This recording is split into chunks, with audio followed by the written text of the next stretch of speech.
focus. Ideate, innovate, enable.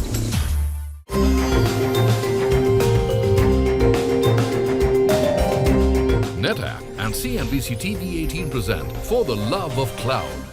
A very good evening, ladies and gentlemen, and welcome to NetApp and CNBCTV18 present For the Love of Cloud. Today's Thought Leadership Forum will focus on how to achieve the evolved state of the cloud by eliminating complexity and innovating at breakneck speed while prioritizing sustainable practices and ensuring cohesive data dashboards and future-proof security systems. The summit's main goal is to help IT leaders become trailblazers and unlock the best of the cloud in a rapidly changing global business environment. And now to set the tone for the evening, may I invite Mr. Puneet Gupta, Vice President and Managing Director, India and SAARC, NetApp, to deliver the welcome address. Mr. Gupta. A new world was emerging. That's what we call the hybrid world. There are many people who show up at work once a week, twice a week, thrice a week. There are folks who go every day. But most people in the industry believe that the new world is one of hybrid, and IT and data is not going to be any different. It is reasonably well known that cloud is accelerating. Most companies are pivoting very significantly to the cloud. I met with a couple of gentlemen from the industry about an hour back who had come early, and they both shared that how their organizations have moved so significantly to the cloud. But they all have some element of on-prem even now. So whether it is going to be IT applications, infrastructure, or data, they both are going to exist in both the worlds. And I think that's the new normal that all of us will really have to live with. In the new world, cloud is becoming both a platform, and cloud is also, in a way, a new buzzword. And the word data is getting used in many different forms and shape. So I remember about 5 years back, the first time I heard data is the new oil. And probably it was a little ahead of its time. Now they say it's the new currency for digital. And I think we are very fortunate that we are in the data business. And that's why, there was somebody who asked me this question: will you be relevant 5 years from now? And the first thought that came to my mind was, said the way data is exploding and the way it is growing and the way it's getting more complex, we're going to be relevant for the next 20 years. That's the way this world is going. Hybrid multi-cloud is going to be the new reality. A lot of customers that I speak to often tell me that, look, we're going to deal with 2 of the 3 hyperscalers or maybe all 3. And good, bad, ugly, the other 3 of them. And who've done amazingly well over all of these years. So hybrid multi-cloud is going to be the new de facto architecture in the industry. Today, cloud has almost become like industrial grade. Like both the gentlemen told me that they run their SAP workloads completely on the cloud. I think 5 or 10 years back, it wasn't thinkable that a large enterprise organization, multi-billion dollars, would be running their complete SAP application infrastructure on the cloud. And that's why cloud is no longer fashionable or no longer good to have on your resume. It's a must in the work that most companies would want to go do. And I think that's the change that we are seeing. Thank you very much. Ladies and gentlemen, it's time now for the first discussion of the evening. The topic of the discussion is deriving value by unlocking full cloud potential. Your thoughts on, how have cloud journeys evolved, especially from a conglomerate perspective, because there are a lot of moving parts. There are some natural synergies which happen and some there aren't. So your thoughts on that, and where did things stand during the pandemic and how have things changed post that? Your thoughts on that? Thanks a lot for that. A very good evening to all of you. Like you rightly mentioned, we are a conglomerate. So 3 businesses in essence. We have pharma, financial services, and realty. And by the nature of very business and the ecosystem that they're a part of, the cloud adoption rate is different. So I would say financial services would be at the top end. Pharma would be, somewhere towards the back, and maybe realty falls somewhere in between. And it's very natural because the kind of capabilities that each of the business need are very different. For example, financial services, again, multiple businesses within them, but a very large portion is B2C. Where it becomes a very natural fit in terms of, for example, you need the scalability where there is a bit of unpredictability in terms of the kind of traffic that you will attract, and at the same time, you need this capability today of being an ecosystem-driven business model, where, for example, APIs and being serverless become table stakes. All right. Let's get in the Mahindra and Mahindra Group perspective. So Abhishek, I'll come to you because again, as a conglomerate, lots of moving parts. So your thoughts on this question? Now, after this pandemic, since every business is going digital, lot of digitalization is happening. You are reaching to your customers across the globe. Now, in this scenario, the basic need of the business is, one is elasticity. How do you find the elasticity? So every business is evolving at its pace, and everybody is now, when they are starting their digital journeys, so cloud becomes a very important role and pertinent role for elasticity. I'll say three things which are the important things. One is elasticity. Second comes your collecting all this digital assets data, which is required for your data-driven decisions and making your offerings. And third comes where cloud gives you that opportunity to learn and fail fast. You do your A/B testing, you do your offering, and that is where the competition is also there in every industry. Absolutely. And it's interesting to see new use cases emerge as well Yeah. from non-traditional sources. I'll give you an example. I speak to a trucking company which is actually looking at driving a finance ecosystem for drivers. So they are part of the club, so to say, and that drives loyalty. A new way of thinking about leverage in the cloud. So like, for example, if now my Mahindra Life Spaces, right? Now the apartments are sold digitally, so you require metaverse. You want to get them that feeling of how you can decorate your home, apartment, the view and everything. Now everything has become digital, and all this metaverse requires a huge memory space, compute that is possible through cloud, that network, speed. So from data center perspective, we have to move to cloud, and that's what the journey is at Mahindra. All right. For all the businesses. All right. As Puneet said, while data is the new oil, the idea is refining that oil. That's where the magic happens, and that's where the value gets unlocked. On that topic, let me come to you, Vinay. As in, what are going to be the new approaches for cloud-driven innovation, Vinay, in your opinion? So if you ask me, the journey to the cloud is over, okay? And the next phase of cloud is going to be much more evolved. So the hype has died down. Now we are getting down to the brass Now tacks. people are really facing the challenges, and so that's where I think we term it as the evolved cloud. And when we say evolved cloud, the evolved cloud is all about how do you integrate cloud with your existing IT architecture and operations. Continuous optimization to drive outcomes, automation of processes. Right, and most importantly, I think the focus has to be on the workforce. To skill them up, be agile, and I think lastly, most importantly, clearly communicate the goals, for you to succeed on cloud. Absolutely. Right. And it's an equation which works on both the sides, right? Because while we always talk about CX, it's also about EX, employee experience, because at the end of the day, your employees at the front line interacting with the consumer, they are the face of your brand. So many times when we talk to CIOs also, there is a reluctance to adopt the new technologies sometimes, right? From the workforce, because they are very comfortable on a specific technology and they don't want to come out of it. Right, but I think COVID has changed a lot of these behavioral changes.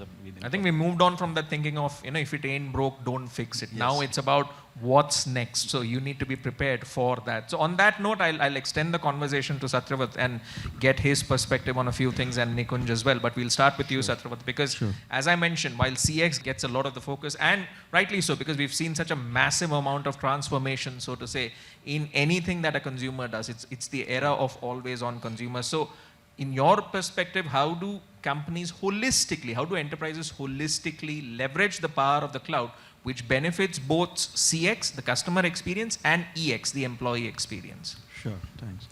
So typically, when it comes to CX, I think most of the organizations already have tons and tons of data that has been acquired over a period of time.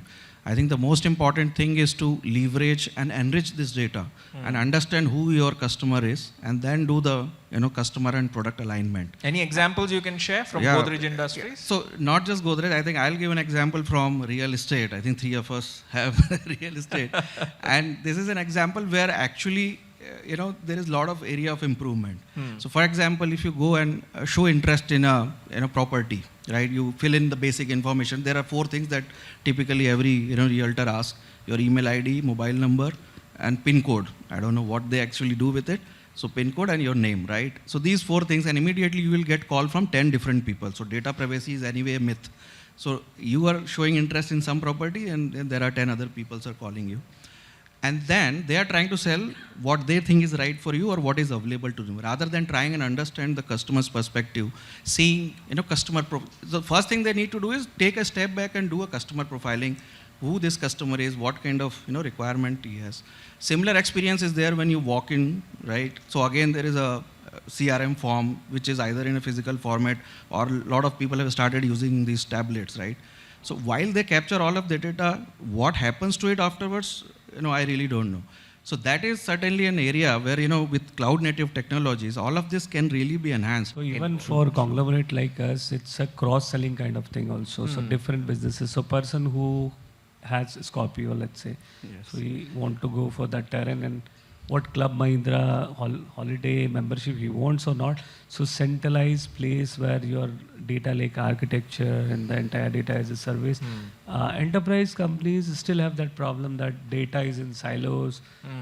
Nobody knows. You hire 100 data scientists, but they don't know where is the data. That's a good keyword which you have mentioned, silos. I'll get Nikunj to comment on that. But as you mentioned, right?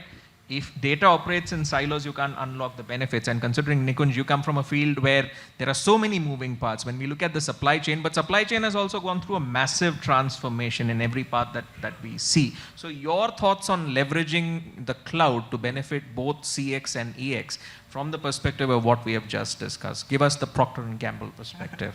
Thanks, Gautam. Good evening, everyone. It's an absolute pleasure to be here. In Procter & Gamble, Gautam, the way we look at digital is basically an enabler for us to improve the lives of our consumers and the customers. For example, you must be buying diapers and shampoos. What we do, if I take example of consumer, I'm taking the point which you made, Satyavrat, that P&G has got millions of consumers, correct? And if you look at the lives of this consumer, it has changed drastically in terms of their ecosystem. In the previous world, for example, you must be stick to, let's say, one e-commerce platform. Probably you are just buying things on one e-commerce platform. But now the life has changed so much. The ecosystem has evolved so much. People are watching content across multiple OTT platforms. People are buying on social media as well, multiple e-commerce websites. So what we are doing in Procter & Gamble, that how can we make use of the data signals which people are leaving behind, and we do it in a compliant way so that we don't breach the privacy. But the whole idea is to reach all consumers uniquely, based on their preferences, based on the platform which they prefer, based on the language which they prefer, and that's how we are generating that one-on-one consumer relationship.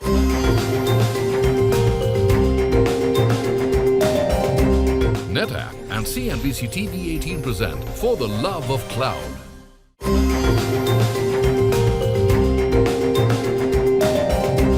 NetApp and CNBCTV18 present For the Love of Cloud. Following the brilliant first session on delivering value by unlocking full cloud potential, the next topic of the evening focused on coexistence of data security, analytics, and cloud computing as panelists share their views on key technologies that are imperative for cybersecurity across cloud, networks, and applications. How does an ideal data journey look like where all these elements of data security, analytics, and cloud computing can coexist in harmony? So yes, this is the sort of toughest topic, because on the one side there is abundance of data and the data is just exploding every minute. On the other side, with each piece of data going up, there is always the threat that this piece of data could land up in the wrong place if it's not managed correctly. All right, Girish, let me get your thoughts on this, the ideal security journey, because we all come from diverse sectors, so it's always great to get different perspectives. So your thoughts on this, the ideal data journey, what is it going to be? So ideal data journey, especially if I say about Genesis, we have data in petabytes basically. We are basically into GIS kind of industry, wherein we gradually have this data in encrypt, decrypt mode, and then it goes further with processing with big data and data analytics and data mining.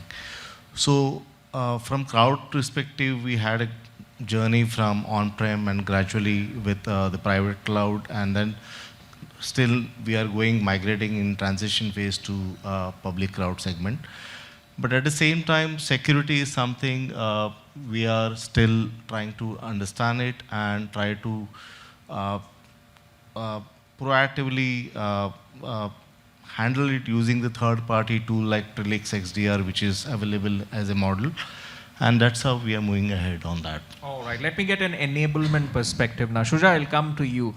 And while on the face of it, it appears to be a simple question, I love the fact that the pressure is on you to answer that, and I'm just asking the question. So how do you simplify and secure the data fabric of any enterprise, especially as workloads are becoming much, much more diverse, more complicated, and extensive in terms of their size? It's a counterintuitive question, so I'd love to hear your answer on this.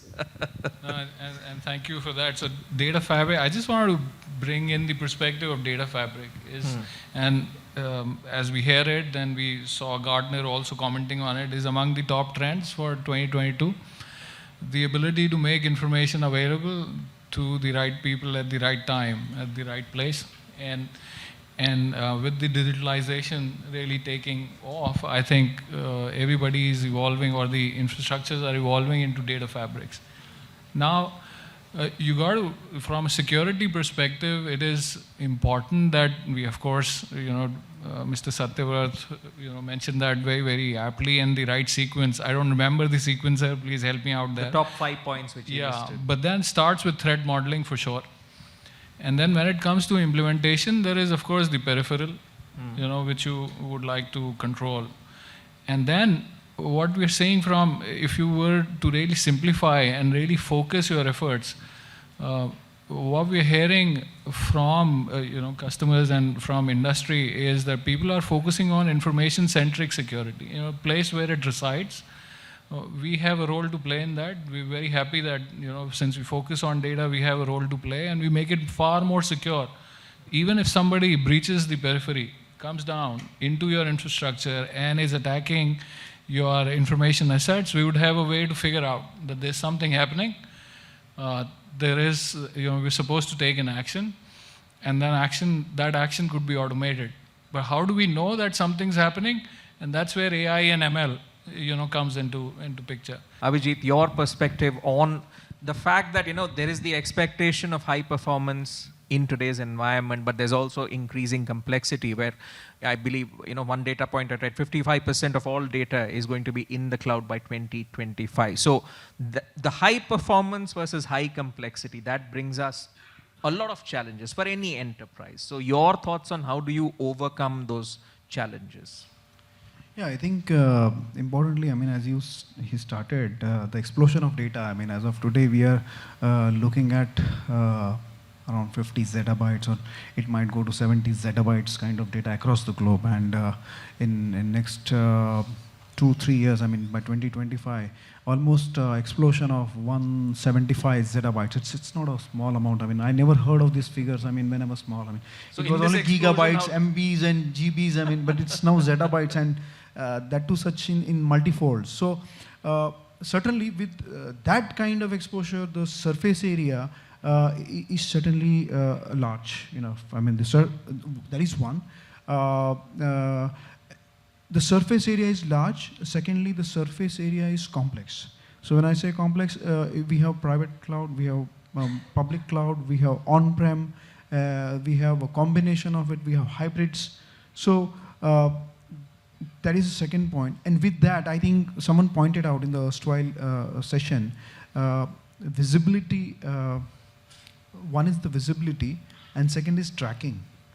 So I might have IaaS as one of the model, which is still intrusive, which I can still go and look for some details when it comes to infrastructure as a service.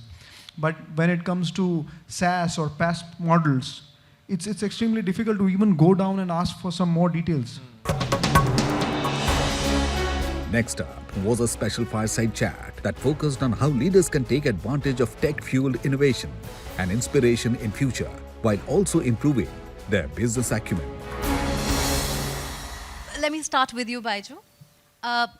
Very common misconception is that to be a leader in the tech space, you need to have background of tech. Would you agree with that? Or do you think leaders are made and they can embrace tech, no tech, irrespective? What is your first thought on it? First thought is that, if you are, I'm in training my leaderships in techs. That means we are going to be tech-led, so everyone must know technology. That's my take. Partha, what's your take? I think, today we are living in a world where technology is a backbone to business, right? So I think gone are the days where, a technology person doesn't get bothered about understanding the finance side of the aspect, right? But today the understanding is the finance guy has to understand technology and the technology guy has to understand the finance side, because that's the balance of, both the worlds where, they have to, lead in the cloud journey.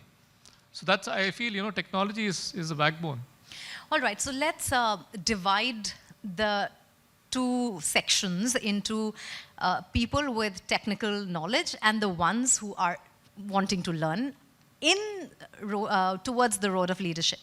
What are some of the typical challenges you think non-tech leaders face when they are taking charge of a company that requires them to understand the tech as well?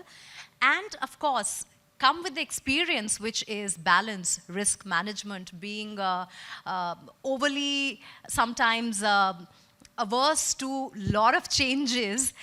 So it is a fine sort of line, and the balance has to be there. So what are some of the typical challenges in your line of work you have seen people talk about or have seen? So I will take on that.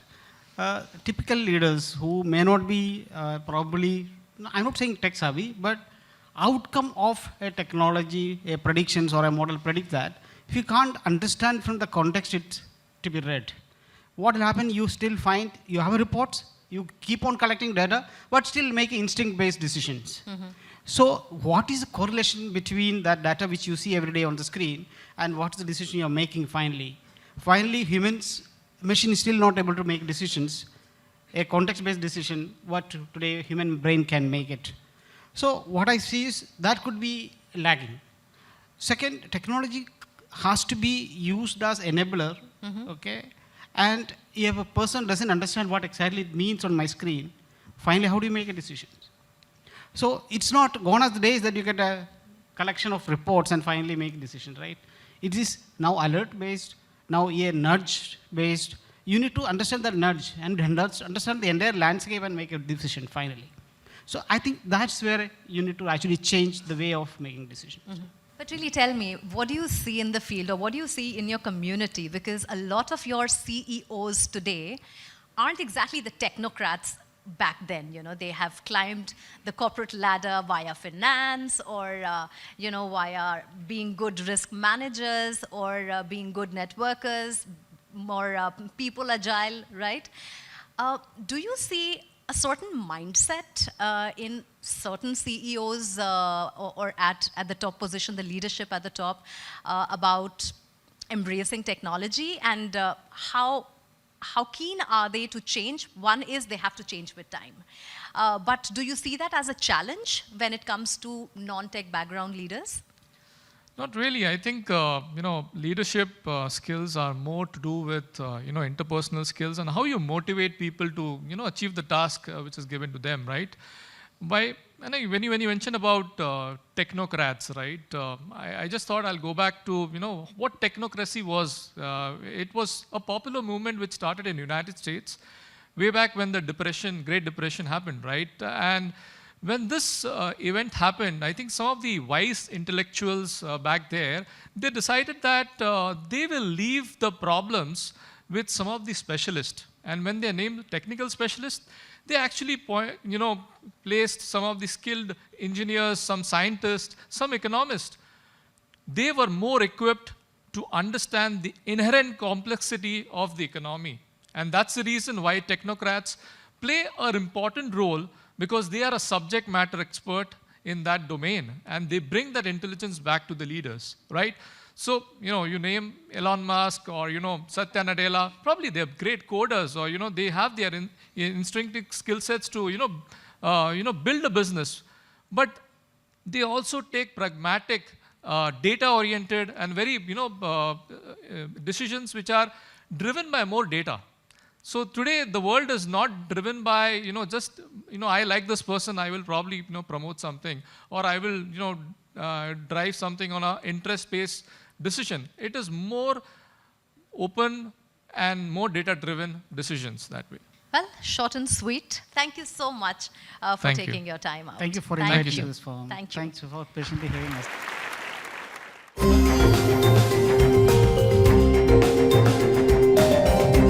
NetApp and CNBCTV18 present For the Love of Cloud.